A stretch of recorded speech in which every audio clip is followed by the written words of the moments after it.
آج ہم بات کریں گے ٹائم پر۔ ٹائم کیا ہے؟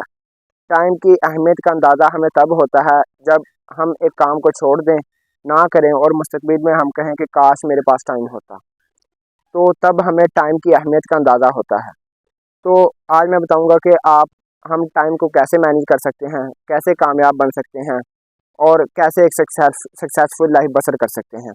تو سب سے پہلی بات ہے کہ بہت سے لوگ شارٹس ویڈیو میں، ٹک ٹاک میں یا بے فضول سوشل میڈیا یوز کرتے ہیں، بے فضول باتوں میں بے فضول کاموں میں اپنا ٹائم ضائع کرتے ہیں۔ تو ان کو چاہیے کہ ایسے کاموں سے گریز کریں، اپنا ٹائم بچائیں۔ ٹائم ہر ایک کے پاس ایکول ہے، یعنی کہ اگر ہمارے پاس 24 گھنٹے ہیں تو یہ نہیں کہ جو ڈیولپمنٹ کنٹریز ہیں ان کے لوگ، وہاں کے لوگوں کے پاس 50 گھنٹے ہیں دن میں، ان کے پاس بھی 24 ہی گھنٹے ہیں، لیکن انہوں نے ٹائم کو اچھے طریقے سے مینیج کیا ہے، ان کی مینجمنٹ اچھی ہے۔ تو ہمیں بھی چاہیے کہ ہم اپنے ٹائم کو مینیج کریں، جو جس وقت کا کام ہے وہ اسی وقت